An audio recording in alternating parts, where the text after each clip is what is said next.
نحمد و صلی علی رسول الکریم اعوذ باللہ من الشیطان الرجیم بسم اللہ الرحمن الرحیم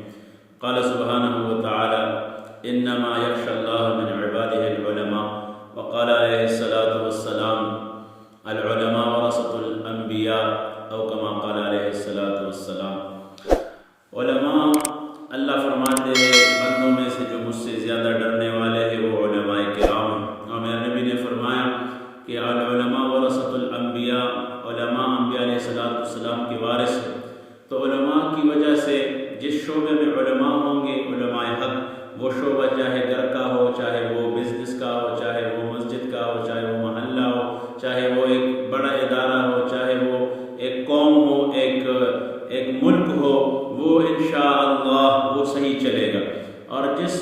شعبے سے علماء کو دور کیا جائے یا اس کی مفقود ہو تو وہ شعبہ صحیح طرح سے نہیں چل سکتا۔ ماشاءاللہ آج کل ہر شعبے میں علماء ہیں، دعوت و تبلیغ کے شعبے میں اور ختم نبوت کے شعبے میں، اس طرح درس و تدریس کے شعبے میں، اسی طرح جہاد کے میدان میں، اسی طرح درس و تدریس کے شعبے میں یعنی مدارسوں میں۔ تو علماء جہاں پر بھی ہے ماشاءاللہ ان کی محنت اور ان کی قربانیاں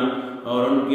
کے جو وہ اپنے خواہشات کو دباتے ہیں، اپنے خواہشات کو اپنی سینے میں دفن کرتے ہیں اور دین کا خدمت کرتے ہیں، تو یہ بہت بڑی بات ہے۔ تو آج کل علماء جو ماشاءاللہ یوٹیوب پہ یا فیس بک پہ یا انٹرنیٹ کے ذریعے سے وہ کرتے ہیں، پیغام پہنچاتے ہیں، تو اس میں سے بہت سے جو بے وقوف لوگ ہوتے ہیں وہ علماء کے پیچھے باتیں کرتے ہیں، علماء کے پیچھے وہ غلط کمنٹس کرتے ہیں، تو اس سے باز رہنا چاہیے۔ تو یہ بھی ایک ذریعہ ہے۔ میں اس دن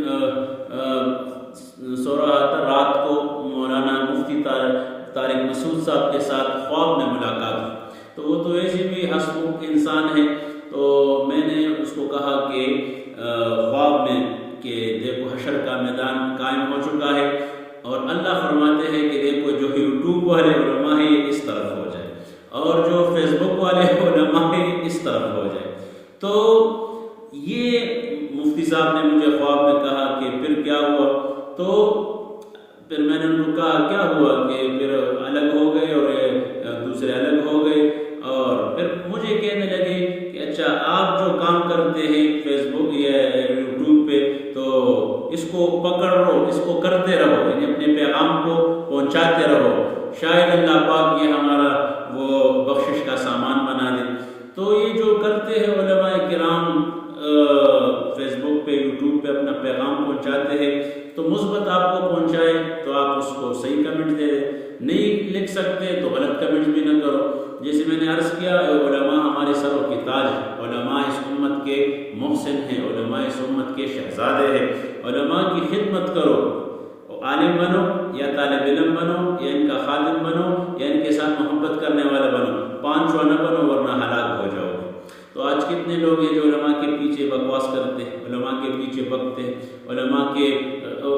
وہ ان کو غلط الفاظ کے ساتھ یاد کرتے ہیں۔ تو لہٰذا علماء کے ساتھ محبت کرو، خدمت کرو، نہیں کر سکتے تو کم از کم ان کے پیچھے باتیں نہ کرو، اس سے نکاح بھی ٹوٹ جاتا ہے، اس سے بہت آدمی ایمان تک سے فارغ ہو جاتا ہے۔ تو لہٰذا علماء کی قدر کرو، ان سے دعائیں لو، اللہ سبحانہ و تعالی ہمیں ان کی خدمت کرنے کی توفیق عطا فرمائے۔